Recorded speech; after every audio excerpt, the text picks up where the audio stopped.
स्वागत है आप सभी का तफ्तीश की इस कड़ी में। मैं हूं आलोक सिंह। हम आपको अगले आधे घंटे में दिखाएंगे जुर्म की सबसे बड़ी खबरें। उन खबरों की करेंगे तफ्तीश, अपराध की वजहों की करेंगे पड़ताल, साथ ही ये भी जानने की कोशिश करेंगे कि इन अपराधों का समाज पर कितना असर पड़ रहा है। तो आइए शुरू करते हैं तफ्तीश की आज की कड़ी।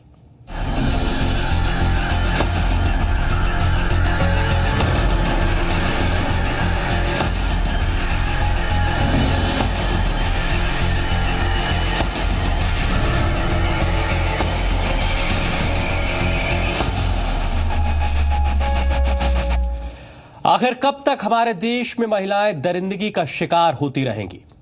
यूपी के बागपत में बेखौफ बदमाशों ने गैंगरेप की कोशिश में नाकाम रहने पर एक लड़की का कान काट डाला। वारदात को कई दिन बीत चुके हैं, लेकिन पुलिस अभी तक आरोपी दबंगों को गिरफ्तार नहीं कर पाई है। इस मामले में पुलिस पर लापरवाही के आरोप लगे हैं। साथ ही दबंग अब पीड़ित परिवार पर समझौते के लिए दबाव बना रहे हैं।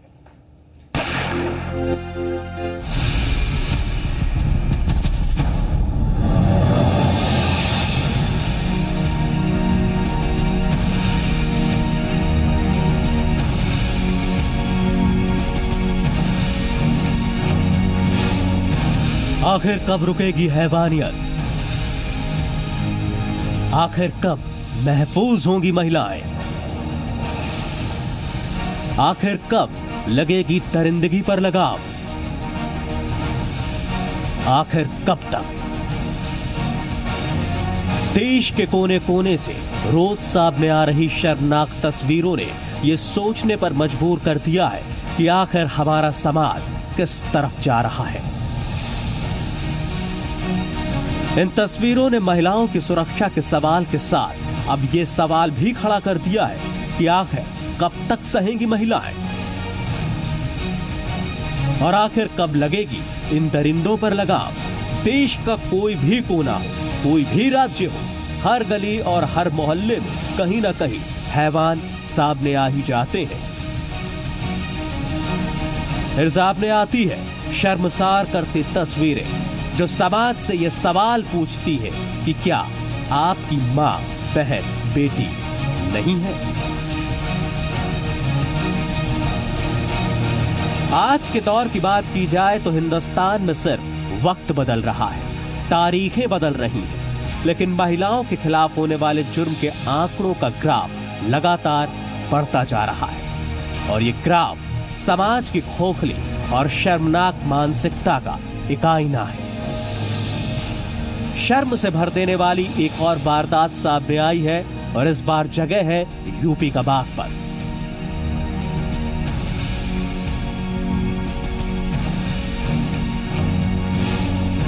जहां गैंगरेप में नाकाम रहने पर हैवानों ने उस वारदात को अंजाम दिया, जहां पीड़िता और उसका पूरा परिवार ताउम्र नहीं भूल पाएगा। यूपी के बागपत में बेखौफ बदमाशों ने गैंगरेप की कोशिश में नाकाम रहने पर एक लड़की का कान काट दिया। दिल दहला देने वाले इस वारदात को कई दिन हो चुके हैं, लेकिन पुलिस अभी तक आरोपी दबंगों को गिरफ्तार नहीं कर पाई है।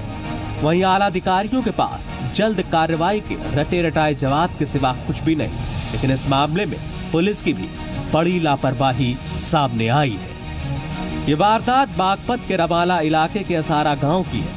4 आरोपियों ने लड़की को अगवा कर उसके साथ गैंगरेप की कोशिश की, लेकिन लड़की ने दबंगों से मुकाबला किया, जिसके बाद लड़की के विरोध करने पर दबंगों ने लड़की का कान काट दिया।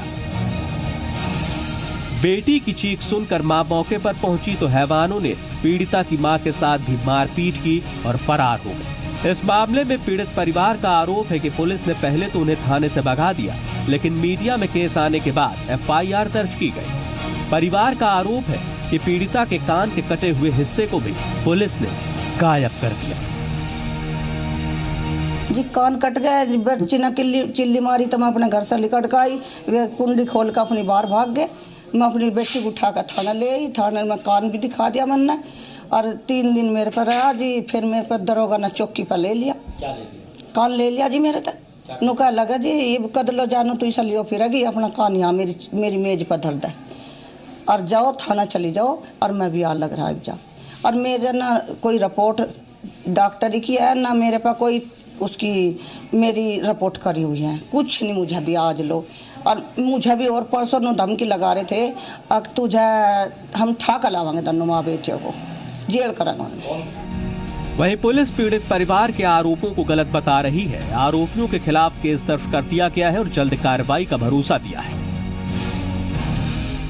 लड़की का प्रकरण 2 तारीख को संज्ञान में आया था। तत्काल समुचित धाराओं में 354, 323, 324 में मुकदमा लिख दिया गया। लड़की के कान पे जिसका नाम आया है उसका मेडिकल कराया गया है और मेडिकल ग्राउंड में और कोई भी अगर चीज़ आई होगी तो इस हिसाब से हम आईपीसी की धारा को विवेचक को निर्देश कर दिए हैं कि उसे इम्प्रूव करके कठोर कार्रवाई की जाएगी और गुण दोष के आधार पर विवेचना को 7 दिन के अंदर संपन्न किया जाएगा। इन धाराओं में भी गिरफ्तारी का कोई स्थिति नहीं बनी है, चूँकि 2 तारीख का मैटर है और उसमें भी हम लोग विवेचना कर रहे हैं, मेडिकल देख रहे हैं। यथाशीघ्र जैसा होगा वो कार्रवाई की जाएगी।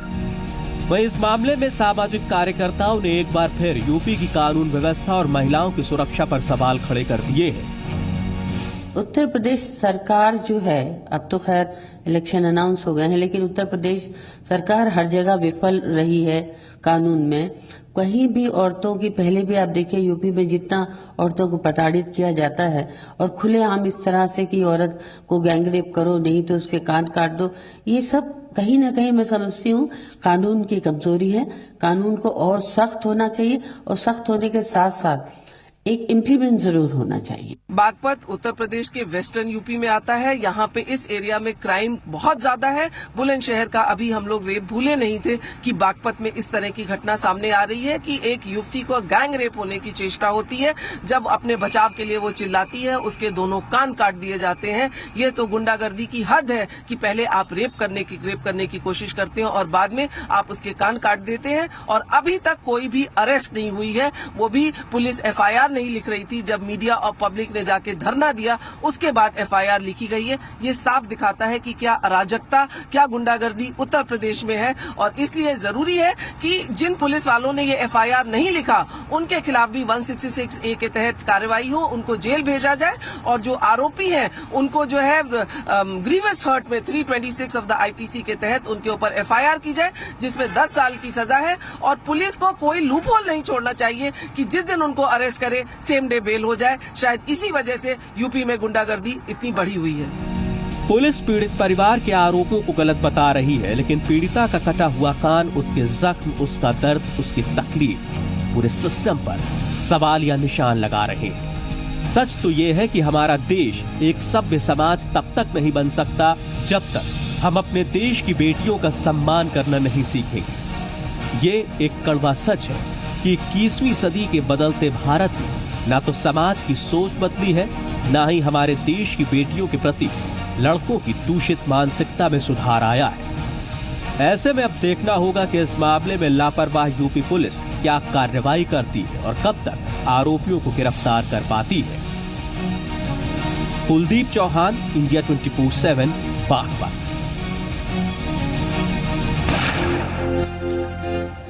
देश में हर रोज महिलाओं से रेप की घटनाएं सामने आ रही हैं, जिनमें से कुछ केस रजिस्टर होते हैं तो बहुत सारे पीड़ित परिवार ऐसे भी हैं जो लोक लाज के डर से शिकायत दर्ज नहीं कराते।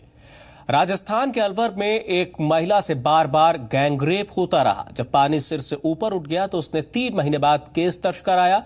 गैंगरेप का आरोप गांव की पंचायत के सरपंच पर भी लगा है, लेकिन केस ज्यादा पुराना होने की वजह से इंसाफ मिलने में दिक्कतें आ रही हैं। सवाल ये कि आखिर महिलाओं के खिलाफ ये दरिंदगी कब तक? पंचायत हुई शर्मसार, सरपंच पर लगा दुष्कर्म का आरोप, पीड़िता का कराया गया गर्भपात। कहां है सरपंच का दरिंदा गैंग?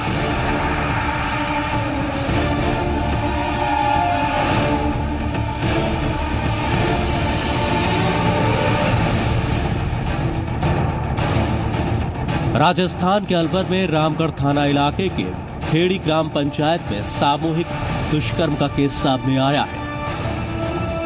इस गैंगरेप का आरोप सरपंच सहित 5 लोगों के खिलाफ लगा है। गैंगरेप किए जाने का ये मामला रामगढ़ थाने में दर्ज कराया गया है। जो प्रार्थी है अपने राम खिलाड़ी रामगढ़ क्षेत्र में गांव पड़ता है धोली, वहाँ के रहने वाले हैं। उन्होंने ये बताया कि उनकी जो बेटी है सुमन, वो अपने एक सिलाई सेंटर में काम करती है। वो वहीं जाने के लिए बहादुरगढ़ इस पर खड़ी थी मोड़ पे। तो वहीं एक हेमंत नाम का लड़का है, हेमंत पुत्र हर प्रसाद, उसने बोला कि मैं आपको छोड़ दूंगा, मैं वहीं जा रहा हूँ। तो उसने उस लड़की को मोटरसाइकिल पे बिठाया, रास्ते में एक और लड़का मिल गया उसको। तो इन दोनों ने जाके उस लड़की के साथ रेप किया और उसकी अपने वीडियो क्लिप बना ली इन्होंने, जैसा कि अपने FIR में उन्होंने बताया है। और ये घटना करीब 3-4 महीने पुरानी है। ये वारदात भले ही 3-4 महीने पुरानी हो, लेकिन खेड़ी का सरपंच भी सवालों के घेरे में है। गैंगरेप करने का आरोप सरपंच धर्मवीर सैनी, हेमंत, राजू चौधरी, पन्नी और नवीन नाम के व्यक्तियों पर लगा है। बार बार दुष्कर्म करने के बाद जब पीड़िता गर्भवती हो गई तो इन आरोपियों ने 28 दिसंबर को अलवर के बाधुरी अस्पताल में उसका गर्भपात कराया। शुक्रवार सुबह अलवर के सामान्य चिकित्सालय जब पीड़ित का मेडिकल कराया गया तो पूरे मामले का खुलासा हो गया। एक ये हेमंत पुत्र हर प्रसाद, उसके बाद एक धर्मवीर है जो आपका सरपंच है वो खेड़ी गांव का, और एक राजू चौधरी खेड़ी गांव का, 2 और लड़के हैं, एक पन्नी और एक नवीन, जो आपके जय कॉलोनी में उनका रहना बताया। तो इन लोगों ने मिलकर उसके साथ रेप किया। 28 तारीख को अपने वो लड़की जब प्रेग्नेंट हो गई तो उसका अबॉर्शन कराने के लिए वो यहाँ पे माधुरी हॉस्पिटल उसको लेके आए। हेमंत उसको यहाँ लेके आए और हॉस्पिटल में उसको एडमिट करा के हेमंत उसको छोड़ के निकल गया। तो इसी में फिर अभी FIR दर्ज हुई है। तो अंडर सेक्शन 312, 384, 376 DIPC और अपने SC/ST एक्ट के अंदर हमने मुकदमा दर्ज कर लिया है और इसकी जांच जारी है। पुलिस ने केस दर्ज कर आरोपियों की तलाश तो शुरू कर दी है, लेकिन आरोपियों की गिरफ्तारी कब होगी बड़ा सवाल है। और सबसे बड़ा सवाल ये कि आखिर कब हमारे समाज में सुरक्षित होंगी महिलाएं, आखिर कब बदलती तारीखों में ऐसी वारदातों का आना बंद होगा। जुगल गांधी, इंडिया 24/7, अलवर। राजस्थान के सबसे बड़े सेक्स रैकेट कांड में एक के बाद एक नए खुलासे सामने आ रहे हैं। अभी तक आपने इस गैंग की कार्यप्रणाली और इसके गुर्गों के बारे में ही सुना था, लेकिन अब हम आपको बताएंगे कि समाज में मान सम्मान रखने वाले बड़े नामों ने अपनी जिस्म की भूख मिटाने के लिए किस कदर नैतिकता और उसूलों को ताक पर रख दिया। एक रिपोर्ट देखिए। प्रदेश के सबसे बड़े और सबसे हाई प्रोफाइल सेक्स रैकेट कांड में रोजाना नए खुलासे हो रहे हैं।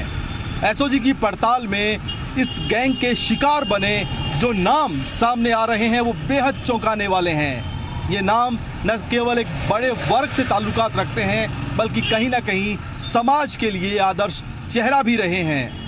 हम आपको बताएंगे कि कैसे समाज के बड़े नाम और बड़े चेहरे किस कदर जिस्म के इस खेल में खो चुके थे अपनी सारी नैतिकताएं और किस कदर लांघ चुके थे ये पूरी मर्यादाएं। जयपुर सेक्स कांड में अहम आरोपी NRI रवनीत कौर से पूछताछ जारी है। इस पड़ताल में जो खुलासे हुए हैं उससे SOG के अधिकारी भी हैरान हैं। इस गैंग के शिकार बने 31 नामों की सूची में करीब 1 दर्जन नाम ऐसे हैं जिनसे इस महिला और गैंग ने ब्लैकमेलिंग के 4 करोड़ से ज्यादा की रकम वसूली थी। पहचान गुप्त रखने की शर्त पर 31 नामों में अभी 7 लोगों ने SOG में अपनी शिकायत दर्ज करवाई है। इंडिया 24/7 के पास इन नामों की पूरी डिटेल है।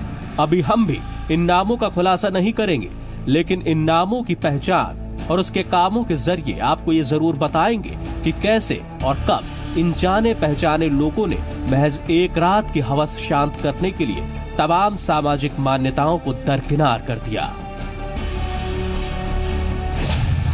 इस लिस्ट में वैशाली नगर के डॉक्टर सुमित सोनी के अलावा जयपुर का एक और डॉक्टर भी शामिल है, जिनसे 1 करोड़ रुपए वसूले गए। रवनीत कौर ने अपने हुस्न के जाल में फंसाकर किशनगढ़ के मार्बल व्यवसायी और व्यापार के बड़े कारोबारी से 45 लाख रुपए वसूले। जयपुर के बड़े बिल्डर अलवर के एक रिसोर्ट मालिक और बनी पार के एक होटल व्यवसायी से 1 करोड़ रुपए वसूल लिए। बीकानेर और उदयपुर के 2 फिल्म प्रोड्यूसर और निर्देशक से भी 50 लाख से अधिक की रकम वसूली गई। इस लिस्ट में अजमेर रोड पर भाकर रोटा निवासी एक फैक्ट्री व्यापारी का भी नाम शामिल है, जिनसे 40 लाख रुपए वसूले गए। इस रैकेट ने न्यू सांगानेर रोड पर रहने वाले एक प्रॉपर्टी डीलर से 25 लाख रुपए वसूले थे। वैशाली नगर में एक बैंक कर्मचारी से भी 25 लाख रुपए लेने में कामयाब रहे थे। जयपुर के एक बैंक गार्ड को 2.5 लाख और धोबी को भी अपनी बाइक बेचकर 1 लाख रुपए का इंतजाम करना पड़ा था। ये गैंग परकोटे के एक बड़े ज्वेलर को भी अपना टारगेट बना चुका है। हालांकि ये मामला रफा दफा हो चुका है। इस सेक्स रैकेट में शामिल ये नाम तो महज एक बानगी है। इस सूची में और भी कई ऐसे बड़े नाम चर्चित हैं, जिन्होंने बदनामी के डर से अभी तक एसओजी में अपनी शिकायत दर्ज नहीं करवाई है। अपने करोड़ों की पूंजी लुटाने के बाद भी सामाजिक प्रतिष्ठा गंवाने के डर से सामने नहीं आने वाले ये नाम और चेहरे किसी कोने में अपना चेहरा छिपाए बैठे हैं। लेकिन इस खुलासे ने एक बार फिर यह साबित कर दिया है कि जयपुर में किस तरीके से इस सेक्स रैकेट ने अपना कारोबार फैला रखा था। सुशांत पारिक, इंडिया 24/7 जयपुर। एक बार फिर छात्र छात्राओं को नौकरी का सपना दिखाकर उन्हें ठगी का शिकार बनाया गया है। खबर यूपी के ललितपुर से सामने आई है, जहां लाखों की रकम समेटकर शातिर ठग फरार हो गए और अब पुलिस उनकी तलाश में लगी है। ये खबर आपको सावधान करती है। शातिर ठगों से सावधान।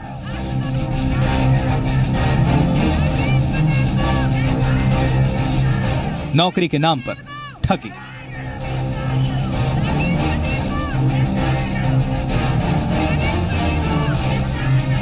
रुपए ऐंठ कर फरार हुए ठग।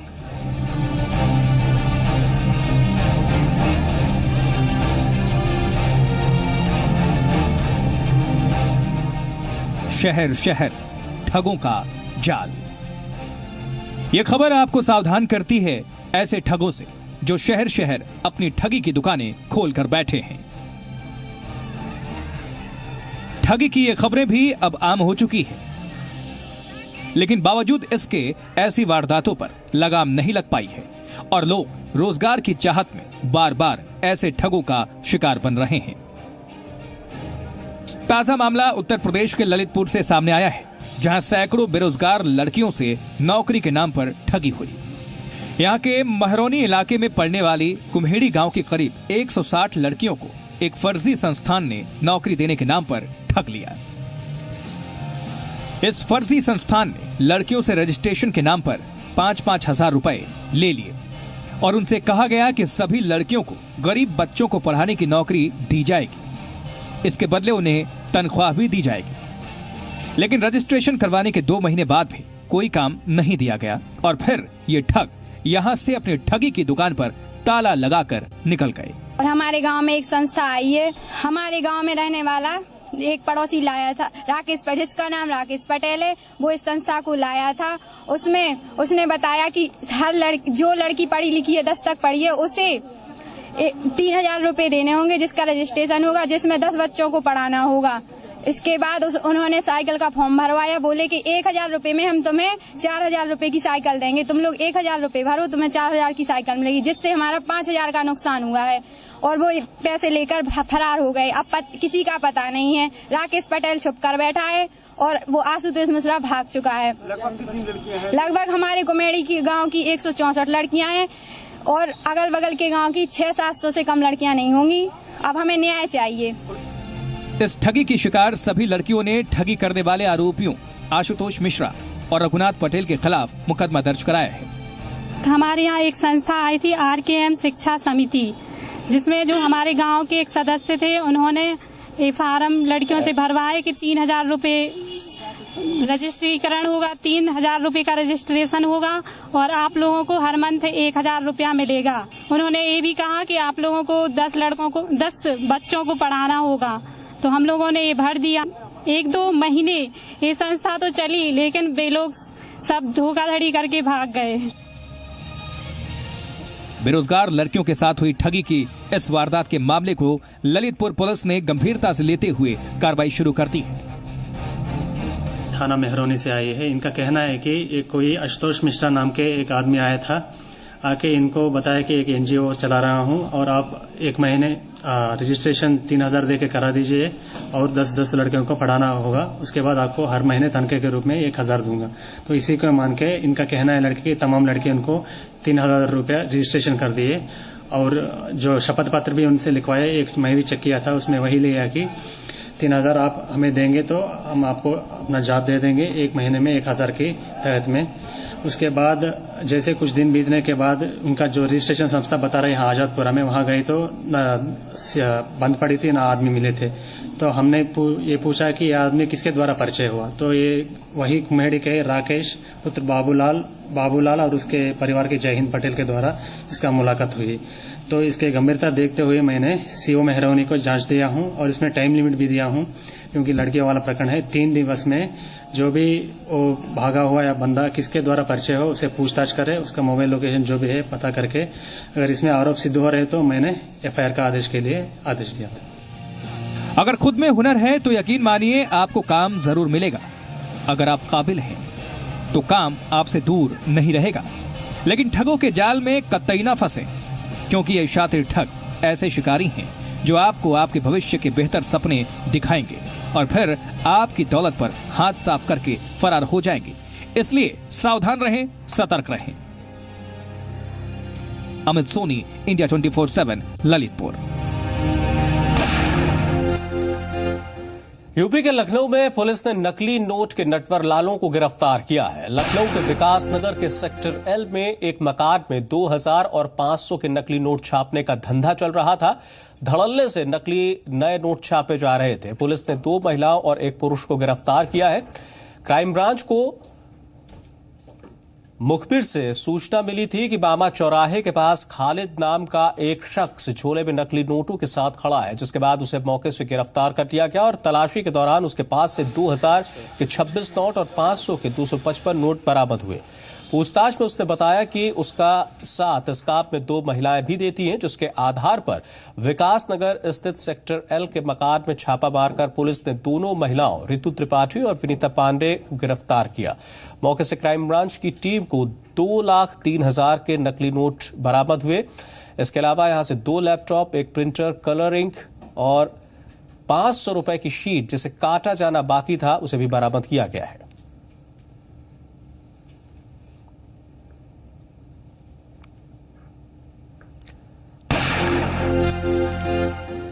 झारखंड पुलिस को एक बार फिर बड़ी कामयाबी मिली है। झारखंड पुलिस के बचपन को बचाने की एक बार फिर कोशिश कामयाब हुई है। एक रिपोर्ट देखिए।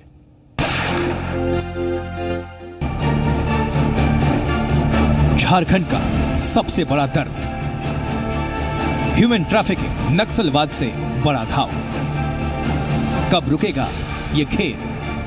झारखंड में एक तरफ खुशहाली है तो दूसरी तरफ है गरीबी, और इसी का बड़ा फायदा उठाते हैं दलाल।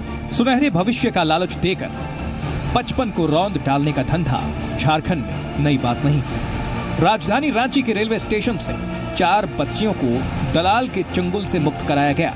मुक्त कराई गई बच्चियां गुमला जिले के घोड़ा पथल गांव की रहने वाली, जिन्हें धनेश्वर नाम का शख्स ईंट भट्टों में काम करवाने के लिए त्रिपुरा लेकर जा रहा था। कहाँ ले जा रहा था? भट्टा में काम कराने। हाँ। क्या बोल रहा? काम कर लेके काम करने क्यों जा रहे हैं? हाँ। पढ़ाई नहीं करती है? नहीं। भट्टा क्या करने? तब कौन ले जा रहा था? भुनी सर। अच्छा, क्या बोला? चला भट्टा की कमाई का बकाल। स्कूल जाती हो? नहीं। क्यों? क्यों नहीं है तो? बच्चियों को त्रिपुरा ले जाने का ये कोई पहला मामला नहीं है। इससे पहले भी झारखंड के अलग अलग हिस्सों से बच्चे बच्चियों की जिंदगी को भट्टों में झोंका गया है। बच्चियों की उम्र का पता न चले इसलिए दलाल 10 साल से भी कम उम्र की बच्चियों को साड़ी पहनाकर ले जा रहे थे। का जाने का एक विडंबना है कि गांव में स्कूल नहीं है।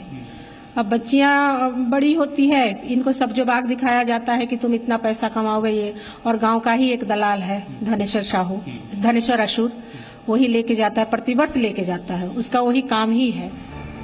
झारखंड में तस्करी को रोकने के लिए सरकार ने कानून भी बनाया, फिर भी तस्कर लगातार नौनिहालों की तस्करी कर महानगरों में बेच रहे हैं। ऐसे में व्यवस्था पर सवाल खड़ा हो रहा है।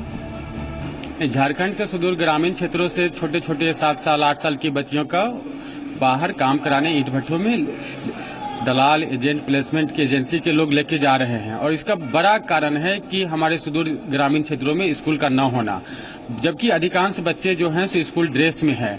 यह विडंबना है झारखंड के लिए कि छोटे छोटे बच्चों की यहाँ से जोरों से तस्करी हो रही है और सरकार इसको रोक लगाने में पूरी तरह नाकाम और विफल है। अगर सचमुच गांव में स्कूल नहीं होने के कारण बच्चियां बाहर जा रही थीं, तो ये तस्वीर सोचने पर मजबूर करती है। देखना होगा कि आने वाले वक्त में सरकार और पुलिस कैसे मानव तस्करी के दाग को धो पाती है। सन्नी शरद, इंडिया 24/7, रांची।